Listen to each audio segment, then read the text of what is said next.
From the studios of Farm Journal Broadcast, this is AgDay.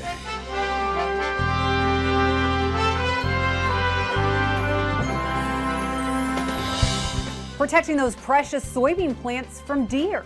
So they just feel a little fear and they might stay away from that area. See what researchers in Louisiana are working on. And what does sustainability in ranching really mean? Beef producers are improving soil health by managing their animals in such a way as they make the plants more healthy and they in turn add carbon to their soil. We go behind the farm gate to get some answers. As farmers in northern parts of the country see hazy skies.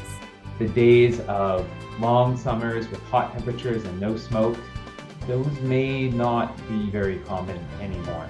More on what's behind it right now on AgDay. AgDay, presented by Pioneer. What's next happens when the testing grounds meet the proving grounds. Pioneer. What's next happens here. Good morning, I'm Tyne Morgan, coming to you from our Farm Journal studios in Kansas City. Clinton is on assignment. Well, happening right now, large areas of the U.S. have been under air quality alerts due to wildfires in Canada.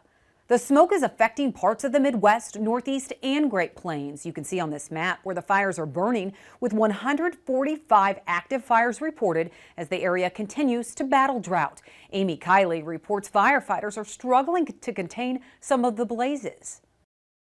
It's like a fog, it's cloudy. Air quality alerts are in effect in parts of the U.S. today as smoke from Canadian wildfires drifts south. Dozens of blazes are burning in that country, and some are threatening homes. The focus is on fighting the fire and on keeping evacuees safe and supporting evacuees during what is likely to be one of the most difficult times of their lives. Tens of thousands of acres are scorched from a fire in British Columbia. It's near the community of Fort Nelson. Thousands of people are evacuating from that area. It was a very long drive here. I think it was like 5.5 hours. It was headlights in front, behind you, and taillights in front of you for miles. The province of Manitoba is fighting a massive blaze that has burned more than 86,000 acres. In Alberta, residents in parts of Fort McMurray are under evacuation orders because their homes are at risk. I asked my kids, so I have 4, and I asked them to just pack a bag overnight. As for air quality in parts of the U.S., The days of long summers with hot temperatures and no smoke, those may not be very common anymore. I'm Amy Kiley reporting. Also happening today, it's day 3 of the annual Hard Winter Wheat Tour. This is the 66th annual tour for the Wheat Quality Council. Day 1 saw about 69 scouts from 19 states travel on 6 routes between Manhattan and Colby, Kansas. They were instructed to stop at wheat fields every 15 to 20 miles along their routes. In all, they made 206 stops at wheat fields across north central, and northwest Kansas, and even into southern counties in Nebraska. They calculated a yield of 49.9 bushels to the acre, which was above trendline yields. The latest NASS survey calling for a yield of 38 bushels to the acre in the state and a winter wheat crop forecast of 267.9 million bushels. But on Wednesday, scouts moved through southwest and south central Kansas, areas that really haven't seen a lot of precipitation. We'll have those results tomorrow morning on AgDay. The heat is on across portions of Florida and Texas, while other areas of the South are dealing with flooding. Meteorologist Martin Lauramore joins us with an update. Yeah, it has been hot time. We are going to be seeing a lot of those temperatures actually reaching into triple digits across the southern parts of the nation. Take a look at this. You can see Brownsville at 110, Miami 103. Yeah, it's going to be a hot one for today. As we get into our overnight, those temps down south will dip into the 70s and maybe some 80s here in Miami, but it's still going to be a warm one as we get into our Friday. Back into those triple digits across Brownsville, Phoenix, and into Miami at 101. Wow, it's going to be hot across the southern part of the nation. It's not just going to be the dry hot. There's going to be rain mixed in there as well. We see the rain moving across parts of the southern parts of the country all the way down to the Rio Grande.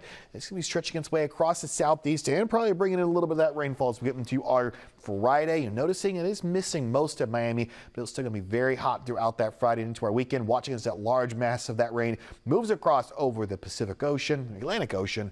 Still going to be watching for more of that rain developing later on as we head into the other part of our weekend. Speaking of the rain, over in Lafayette, Indiana, Joe V sitting in this right here. It's just northwest of Indianapolis, giving you all a little bit of a need to know for this picture. You see the duck out there. They've been having plenty of rain in parts of Indiana. That duck is enjoying it. I don't think the farmers are. Hopefully things will dry out pretty soon. I'll have more on the forecast coming up.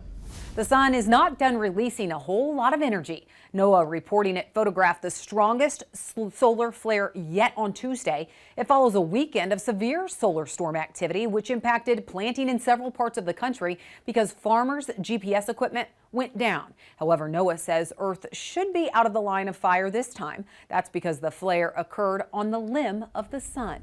And we have new details about a crash in Florida that killed 8 farm workers. It's reported Mexican citizens were among those going to work at a Florida watermelon farm on Tuesday morning when the bus they were traveling in was sideswiped and crashed. Mexico's foreign minister confirming to X, formerly known as Twitter, that the Mexican consulate in Orlando was offering support. The Florida Highway Patrol arrested the driver of a pickup truck that crashed into the bus. Troopers said 41-year-old Brian McLean Howard faces 8 counts of driving under the influence manslaughter.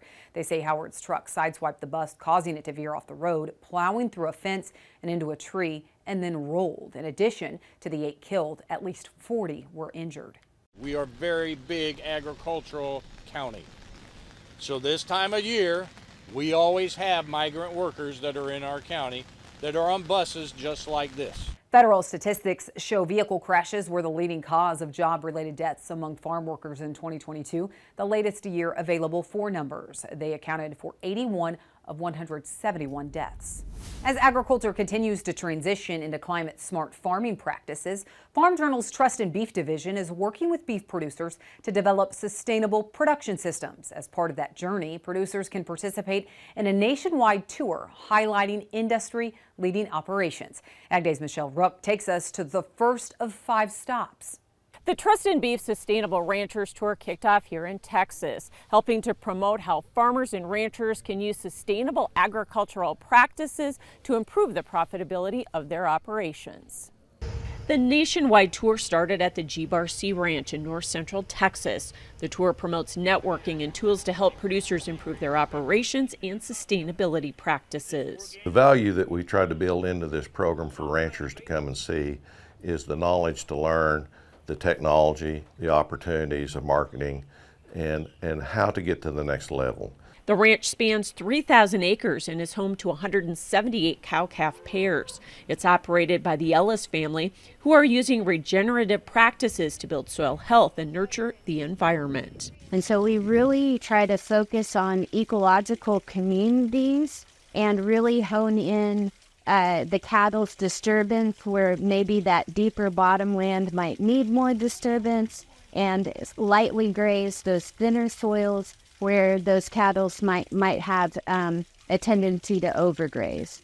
They've also shifted their cattle breeding program from focusing on APDs that promote gain in carcass quality to maternal traits in low-cost production. So we're not so much looking at the paycheck at the end of our process. We're looking at what it costs and what it means to get from point A to point B. So more of a bottom-up approach.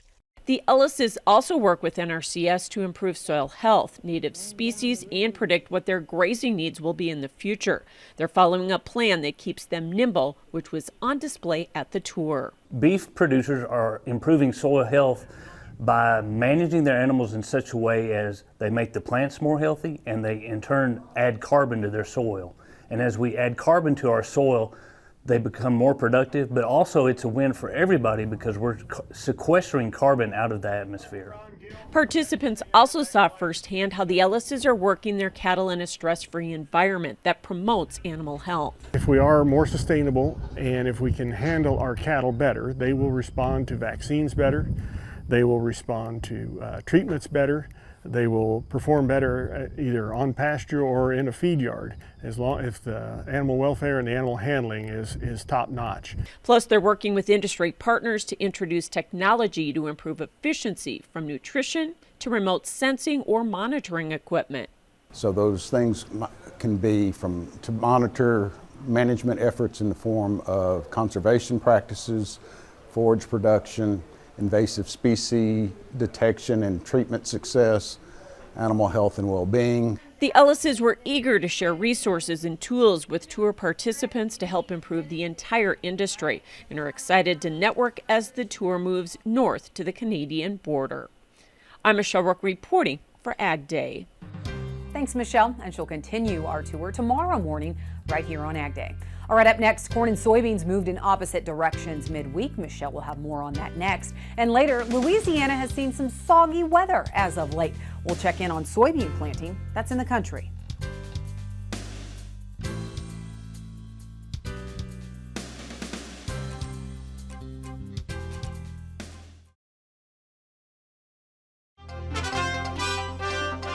Grains ending lower on Wednesday after a higher start. Dave Chatterton is back with us. And the reversal that we saw in the grains, Dave, how much of it was that we either ran up into chart resistance or did the bulls just kind of run out of some ammunition?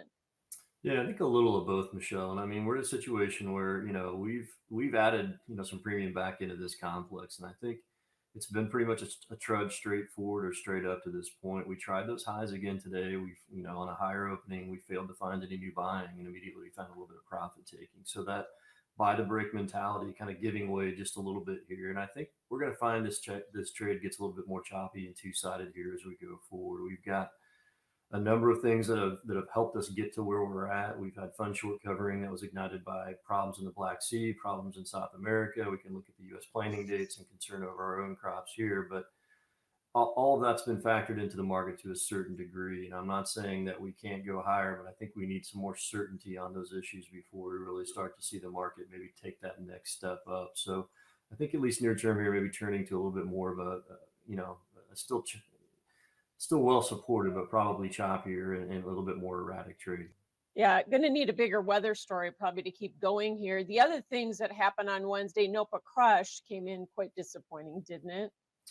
Yeah, I mean, even below the lowest trade estimate and well below it at that. So we're talking about 20 million bushels, off of the average trade guess. So lowest number that we've had since September, lowest number in 7 months. And it looks like these processors are taking some extended seasonal downtime here. I think that ties back to, the oil values have been rotating lower as we've seen some competition from these biofuel blenders, blend feedstocks. And you've got some better results coming out of that wheat quality tour in Kansas as well. That may have been a factor or not.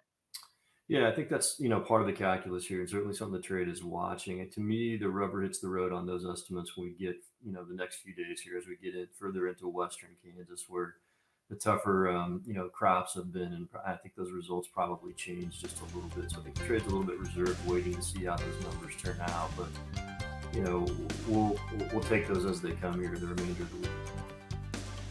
Thanks so much, Dave Chatterton with Strategic Farm Marketing. We'll have more AgDay coming up.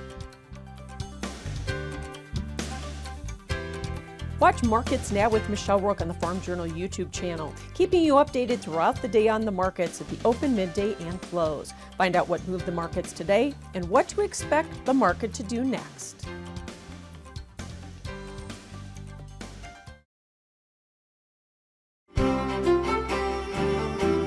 Welcome back. We'll be talking more about the very warm air moving in across parts of the South, especially southern Texas and southern Florida. So let's take a peek at the temperature outlook here. This will be the latter part of your May. Look at that. Still not looking at any relief from the heat across the parts of the South, expecting well above average temperatures as we head into that part of your May. But here's the thing. We're not looking at dry conditions. We're actually staying pretty wet across the parts of the South. We've been seeing plenty of rain, though other areas still needing a little bit of that. There was some rain that got across parts of Kansas, but not enough to really knock out that drought. But we'll be looking at the next drought monitor coming in later on today. Now, as we, of course, talking more about it, southeastern New Mexico, a place that has not seen any rain in a very long time. The only place right now seeing the exceptional drought in the lower 48. But the precipitation outlook, we are watching for what could be a little bit of rain in that area that desperately needs it. Not a lot, but at this point, any counts. But as we get in the next 24 hours, seeing as that rain moves across the South, bringing in that very hot and humid environment. But as we get into the rest of the week, still more of that rainfall.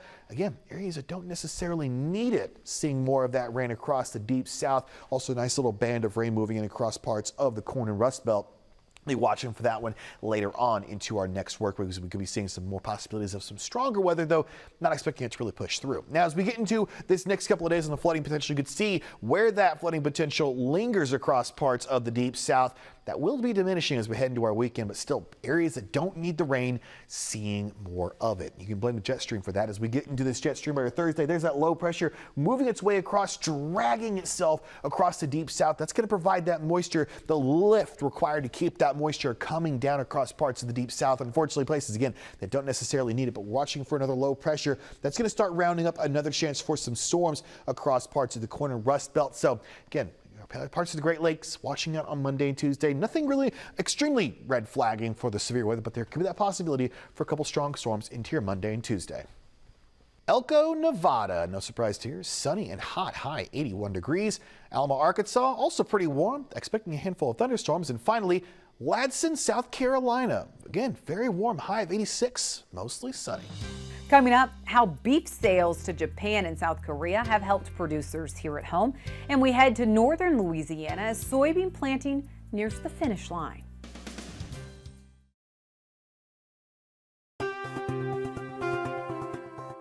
Cattle margins are nearing $300. That's according to the latest Sterling Beef Profit Tracker. It says negotiated cash cattle prices gained about $7 per head for an industry average profit of $291 last week. Meanwhile, beef packers saw their margins get cut another $30 per head to an average loss of $138 per head. That puts the margin spread at $429 per head in favor of the feeder. Cash cattle averaged just over $186 per hundredweight last week, with a total feed cost of about $384 per head, which is about $186 less than feed costs for cattle sold the same week a year ago. Well, beef industry leaders from across the U.S. recently traveled to South Korea and Japan. They were there to check out what the U.S. Meat Export Federation is doing to promote U.S. beef in the region, thanks to the Beef Checkoff program. Cattlemen's Beef Board Chairman Andy Bishop says the group got to see firsthand how the promotions are building carcass value. You know, that's something that back in the States we have a hard time understanding is what are residents consuming here in South Korea and Japan, and it's short plate, short rib, chuck roll, chuck flap tail, those type products that we wouldn't normally see at home and don't consume much at home, but they can send those over here and add value to that carcass. And the way they prepare those, I actually called my butcher while I was here and said, hey, no more short ribs the way we do them at home. I want mine thinly sliced like they've got them here in South Korea, because they're pretty amazing. Bishop Adds that in South Korea, back in 1975, people were eating about 14 pounds of meat a year. Now they're eating 134 pounds. Bishop says that adds $454 of value to a carcass by utilizing cuts of meat not being consumed in the U.S. While Louisiana farmers are looking for a good corn crop this year, they may be expecting even more out of the state's soybeans. We head to the fields as the beans go in the ground in the country.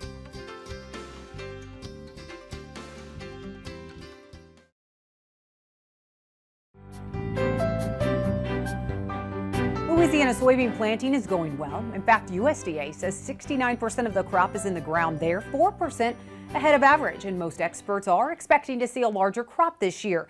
As LSU Ag Center's reporter Craig Gautreaux tells us, that's mainly because of lower corn prices.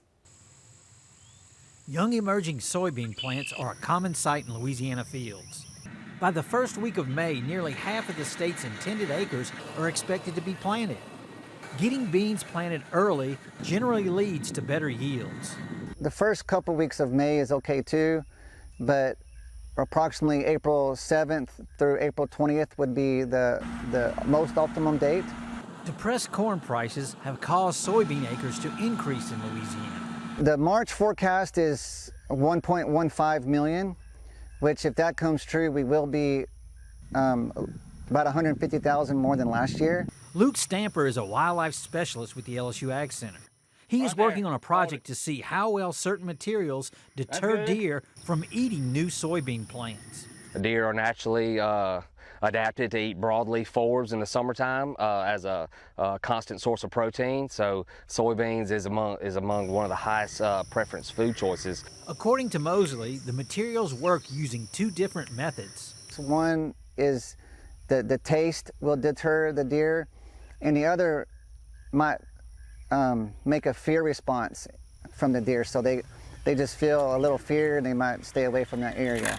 Mosley says the fear response is brought about by an odor the product gives off. With the LSU Ag Center, this is Craig Gotro reporting. Thanks, Craig. That's all the time we have this morning. Thank you for watching. For all of us at AgDay, I'm Tanya Morgan. Have a great day in Farm Country.